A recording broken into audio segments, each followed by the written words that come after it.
All right, so in May of this year, I was lucky enough, thanks to Vape Zoo, to be able to travel to Jakarta, Indonesia for the third time. And it is always a really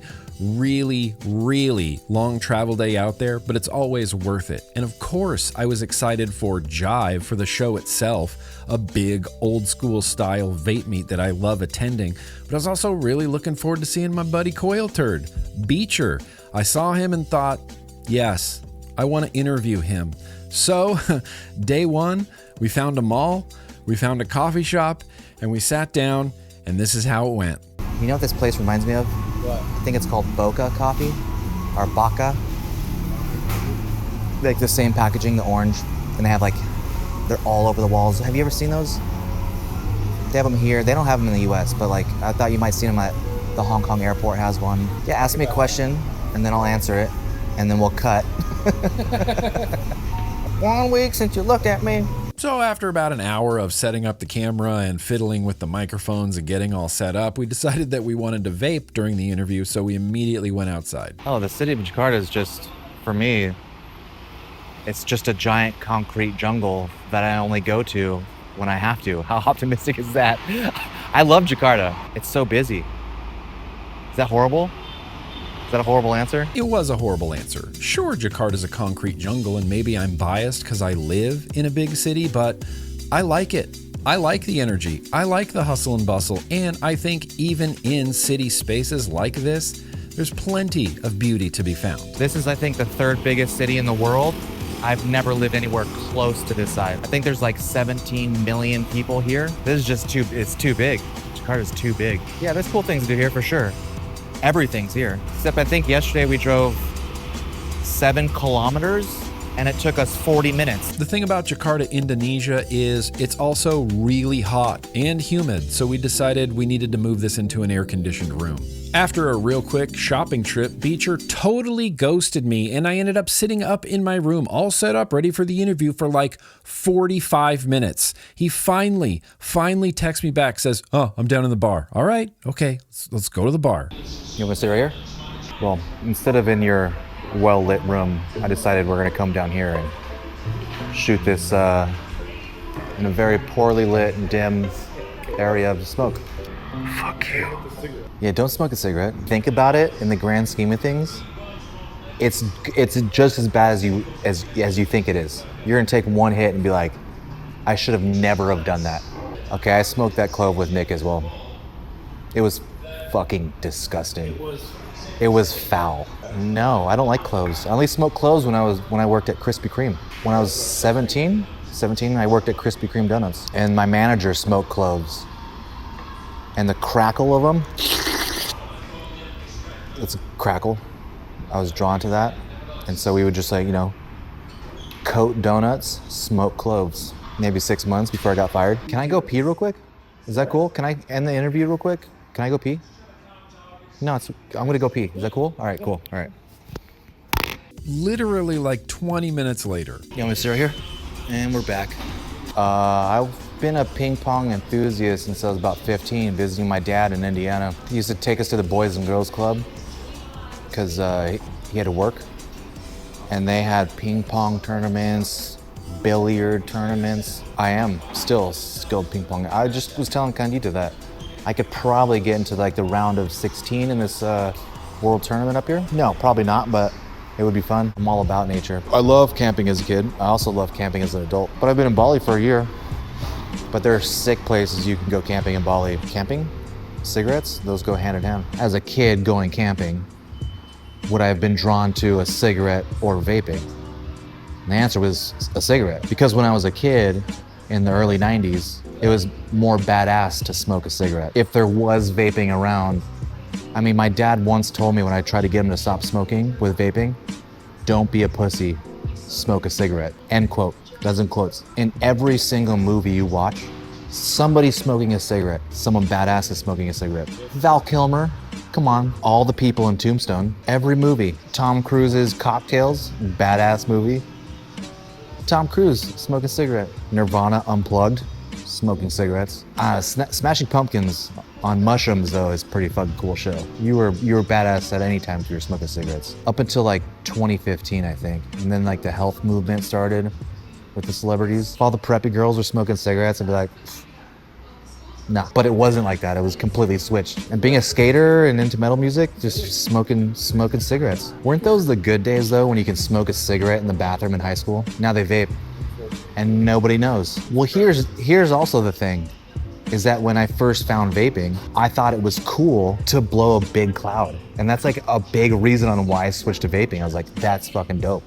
I want to do that, you know? Like, so like I got drawn into smoking because it was cool. And then vaping, I was like, oh, that's fucking badass. So I, switched to that. Not knowing at the time it was a better alternative, and a healthier lifestyle. At that point in time, I had no idea.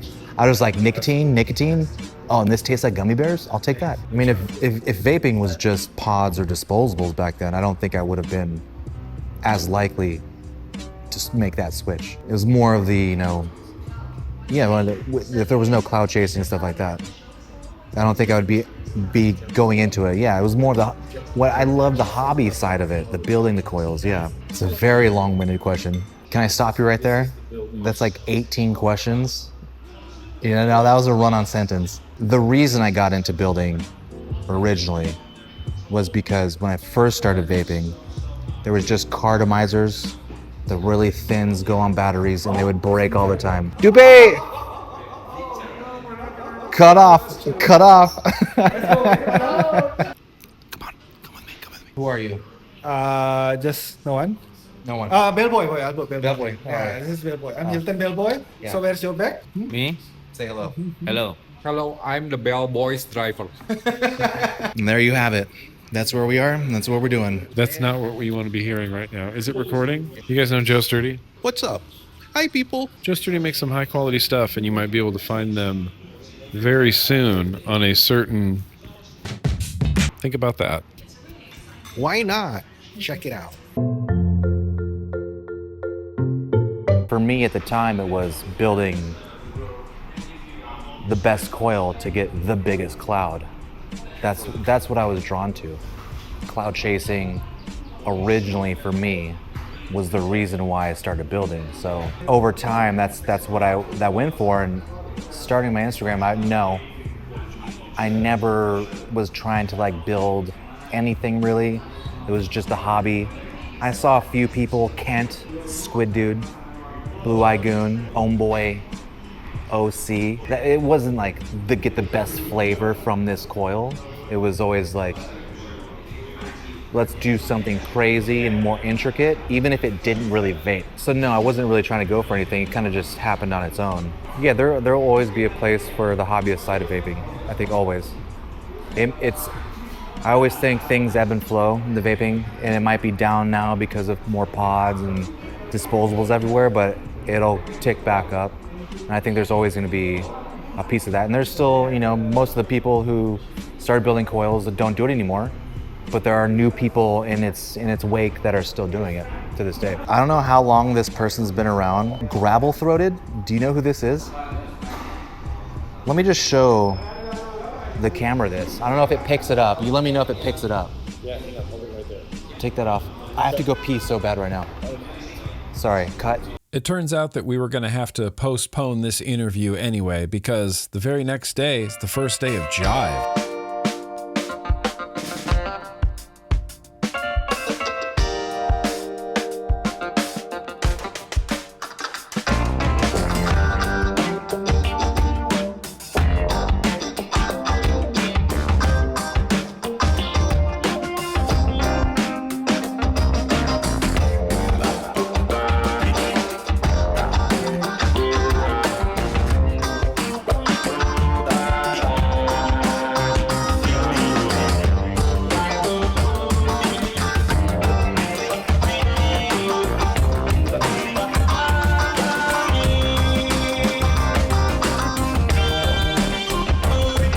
I don't know that the modern American vapor's brain can comprehend not only the size and scale of this vape show, but that pre-FDA in the United States, we also had vape shows of a similar size and scale. Dozens and dozens and dozens of vendors and hundreds, if not thousands of attendees filing in all day long.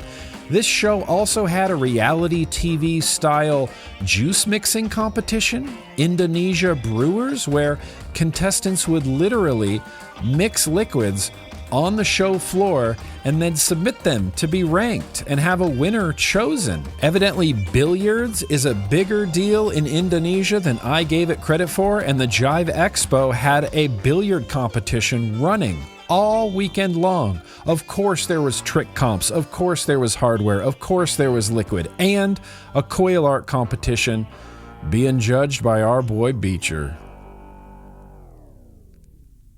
But here's the thing, Beecher did not feel like being interviewed, so I left and explored the show on my own. I did some shopping, I bought a few kits, bought some liquids, looked at some cool new products from vendors I've never heard of, looked at some cool new products from vendors I have heard of, looked at some cool new products that I've never seen from vendors I've never heard of before. I was surprised to see so much US vendor representation in Indonesia, and I cannot stress this enough.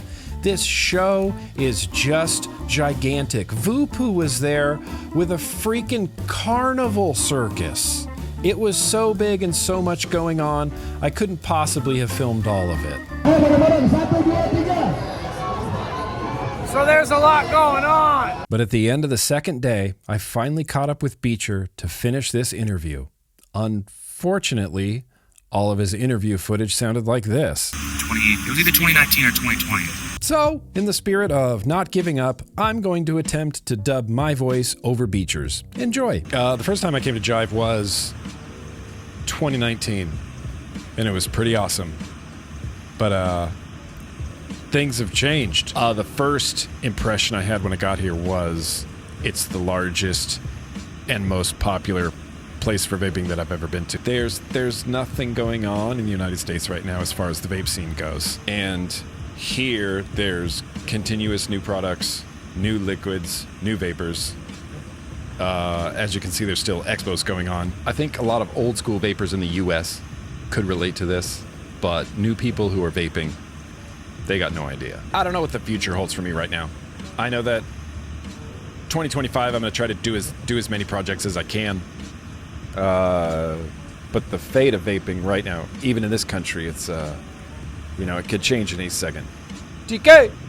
Thank God we were interrupted, because I'm not sure how much longer I could have done that. And before we part ways, I need to tell you about my favorite thing I saw at the Jive Expo, and it was this King of Mod competition, where vapors in the community, not modders, not manufacturers, but the vapors themselves submit their own coolest, most matchy-matchy setups to be judged, rated, and ranked in all sorts of categories from mechs to box mods to boros, and I'm just shocked we had never seen this even in the peak of vaping in the US. At the end of the day, the Jakarta International Vape Expo is just a fun show. It does not feel overly corporate. There is fun and singing and dancing and games around every single corner.